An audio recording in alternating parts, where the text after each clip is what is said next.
Hi guys, I'll be reading Olivia.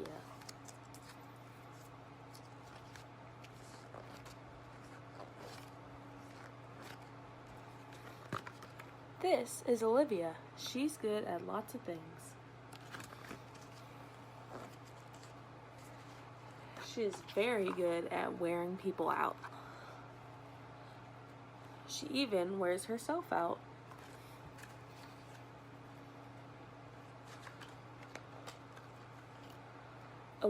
Olivia has a little brother named Ian. He's always copying. Sometimes Ian just won't leave her alone, so Olivia has to be fun.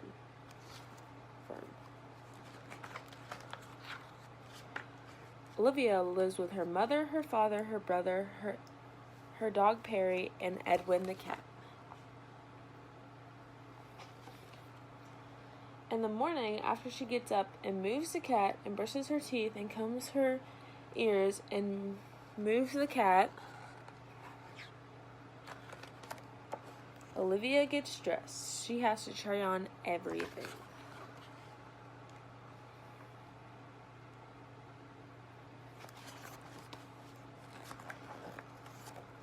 On sunny days, Olivia likes to go to the beach.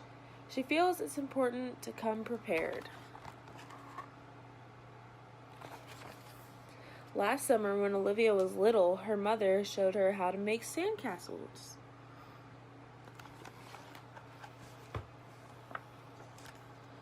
She got pretty good at it.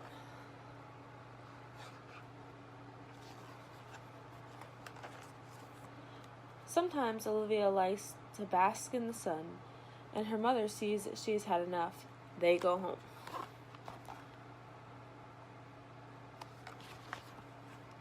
Every day Olivia is supposed to take a nap. It's time for you know what, her mother says.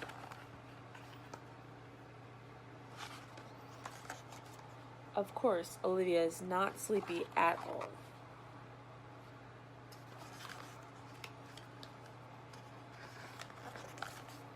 On rainy days, Olivia likes to go to the museum. She heads straight for her favorite picture. Olivia looks at it for a long time. What could she be thinking? But there is one painting Olivia just doesn't get. I could do that in about 5 minutes, she says to her mother.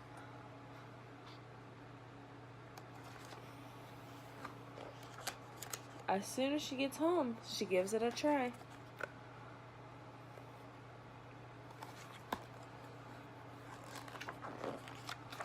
Time out. After a nice bath and a nice dinner, it's time for bed.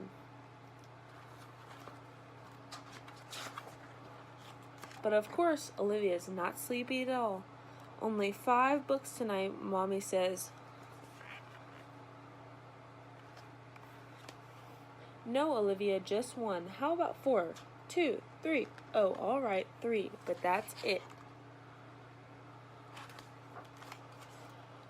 When they finish reading, Olivia's mother gives her a kiss and says, "You know, you really wear me out, but I love you anyway." And Olivia gives her a kiss back and says, "I love you anyway, too."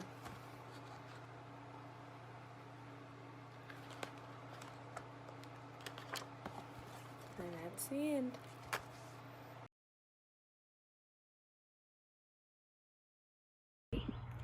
Good morning, my name is Ainsley Reeve. I'm Miss Reeve's daughter, and today I will be reading to y'all The Dog Who Cried Wolf by Kiko Kaza. Mocha was a good dog. He and Michelle loved to be together. Life was perfect, until one day she read a book about wolves. "Look, Mocha," said Michelle, "you're kind of like a wolf."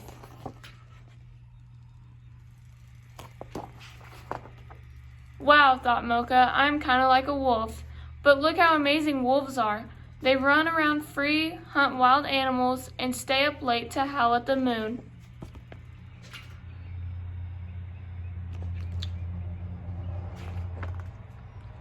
And look at the way I live, Mocha sighed. I'm nothing but a house pet. He felt like a failure, especially when Michelle made him dress up for her tea parties. He wanted to be a wolf.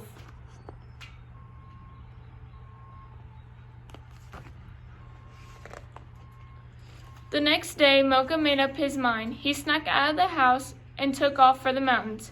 He ran and ran and ran.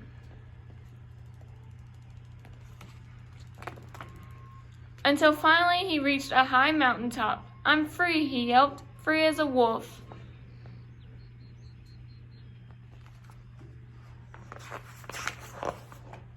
He ran, he jumped, he danced, and he peed wherever he wanted.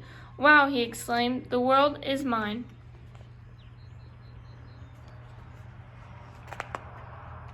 Soon Mocha got hungry. "No problem," he cried. "I'll hunt for my food just like the wolves do." And off he went. But a rabbit outran him, a skunk sprayed him, a beetle pinched him, and even a field mouse made fun of him.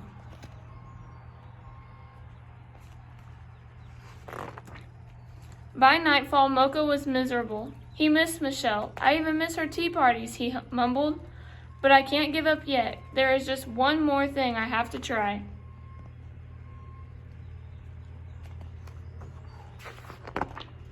He gazed at the golden moon and howled as loudly as he could. "Howoo!" just like a wolf.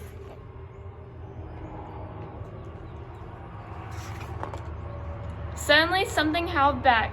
"Howoo! Howoo!" And then again, "Howoo!" Mocha froze. "Wolves!" he cried. "Real wolves!" He turned and raced down the mountain. "I want to go home," he panted. "I never want to be a wolf again." He ran and ran and ran.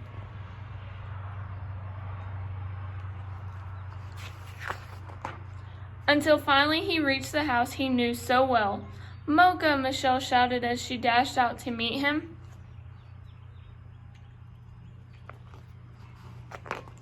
"You're back!" Mocha was home again, and he and Michelle were oh so happy. Life was just perfect, until one day she read about monkeys.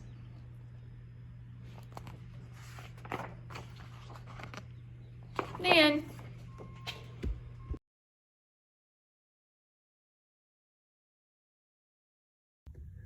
Hi guys, so today I'm going to read you a story called "You Are My I Love You" by Mary Ann K. Casamino. Used to be my favorite story when I was a little girl. My mom would always read it to me. Okay, here we go. I am your parent, you are my child. I am your quiet place, you are my wild. I am your calm face, you are my giggle. I am your weight, you are my wiggle. I am your carriage ride, you are my king. I am your push, you are my swing. I am your audience, you are my clown. I am your London Bridge, you are my falling down. I am your carrot sticks, you are my licorice. I am your dandelion, you are my first wish. I am your water wings, you are my deep. I am your open arms, you are my running leap. I am your way home, you are my new path. I am your dry towel, you are my wet bath. I am your dinner, you are my chocolate cake. I am your bedtime, you are my wide awake. I am your finish line, you are my race. I am your praying hands, you are my saying grace. I am your favorite book, you are my new lines. I am your nightlight, you are my starshine. I am your lullaby, you are my peekaboo. I am your goodnight kiss, you are my I love you. The end. Hope you guys liked it.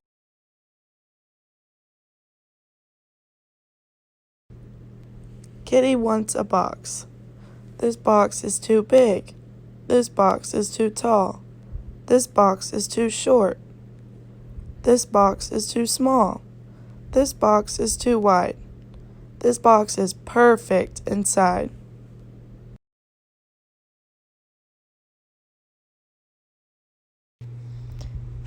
Ollie's Jar by Carol Moore. Ollie is an eel. He likes his home in a jar. When he comes out, he swims over his jar. He swims under his jar. He swims through his jar. He swims around his jar. When he is done, he swims back into his jar. Now there are two eels, Ollie and Izzy. When Ollie and Izzy come out, they swim over, under, through, around, and back into the jar together.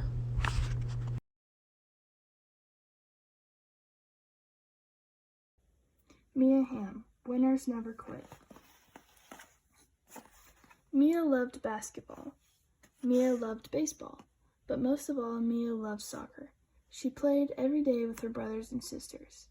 Tap, tap, tap. Her toes kept the ball right where she wanted it. Then smack, she kicked the ball straight into the net. Goal! Everybody on her team would cheer.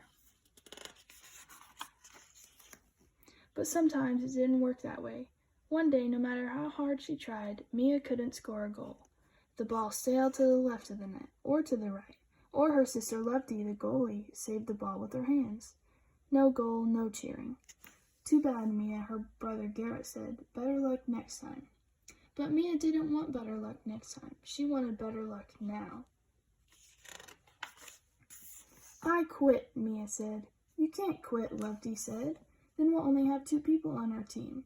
Come on, Mia, her sister Caroline pleaded. You always quit when you start losing. Just keep playing, Mia, Garrett said. It'll be fun.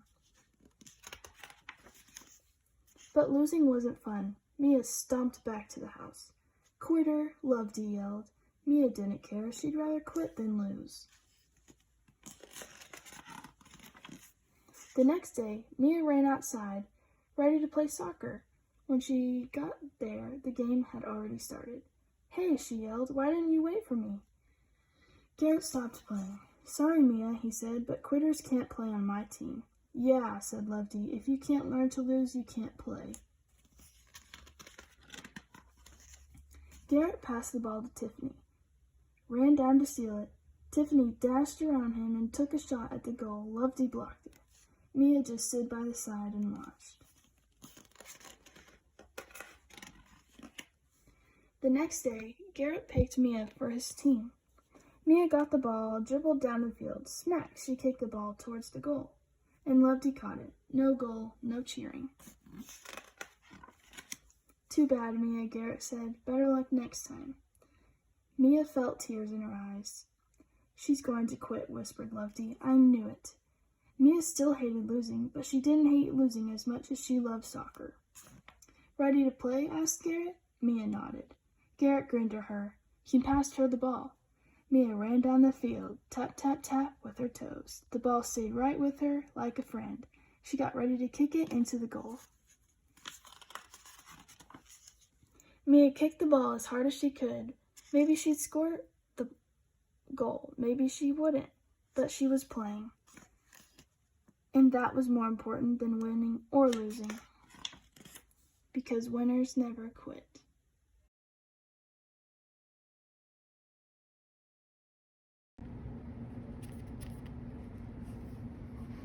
Brown bear, what do you see? I see a red bird looking at me. Red bird, what do you see? I see a yellow duck looking at me. Yellow duck, what do you see? I see a blue horse looking at me. Blue horse, what do you see? I see a green frog looking at me. Green frog, what do you see? I see a purple cat looking at me. Purple cat, what do you see? I see a white dog looking at me. White dog, what do you see? I see a black sheep looking at me. Black sheep, what do you see? I see a goldfish looking at me. Goldfish, what do you see? I see a teacher looking at me. Teacher, what do you see? I see children looking at me. Children, children, what do you see? We see a brown bear, a red bird, a yellow duck, a blue horse, a green frog, a purple cat, a white dog, a black sheep, a goldfish, and a teacher looking at us. That's what we see.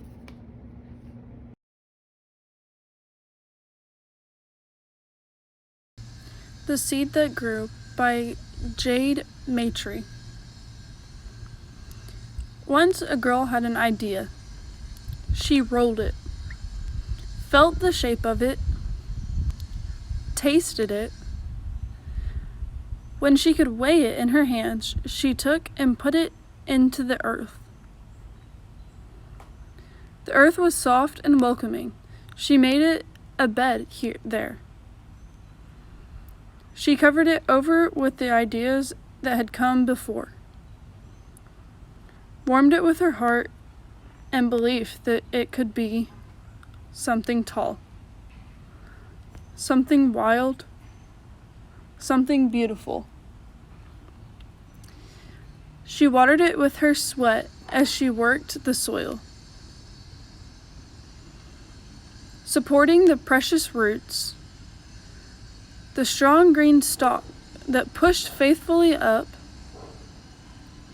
towards the sky that knew no limit, towards a point that was not fixed but vast and unknown, except from the beating of heart and the pulsing of blood, the whisper of wind and branches, and the churn of oceans and lakes. Towards earnest, undiscovered terrain, up the stalk pressed and persisted, encouraged all along by the girl. And when it reached the place perfect for it, it knew what to do without her. It unfurled, gorgeous beyond all expectation, and let off tiny blooms that carried in the wind.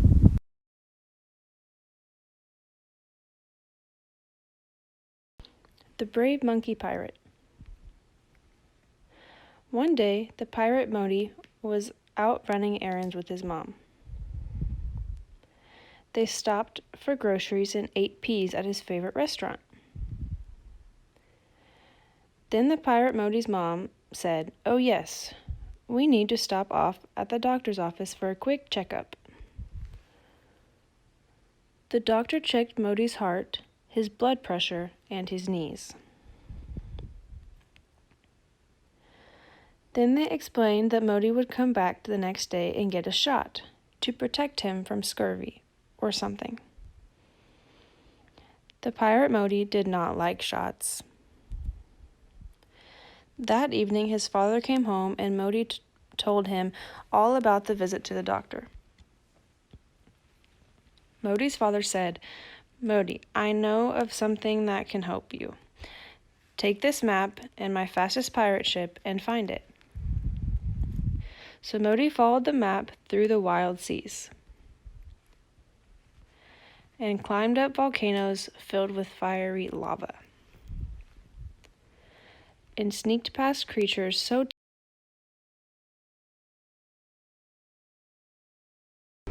Hey guys, this is Allie from the EGB volleyball team, and I'm going to read you a story called The Bit of a Bird, written by Carol Moore and illustrated by Michael S. Weber.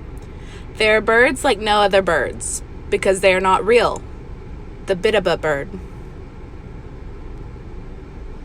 They play tag with the earth and stars on wings of mist and light. The bit of a bird. Above the clouds, their crystal eyes sparkle in the blue. The bit of a bird. One appears every 100 years on a black and stormy night. The bit of a bird. A lightning flash, a terrible crash, and a rock egg splits open from within. Comes brand new wings of a brand new thing. The bit of a bird.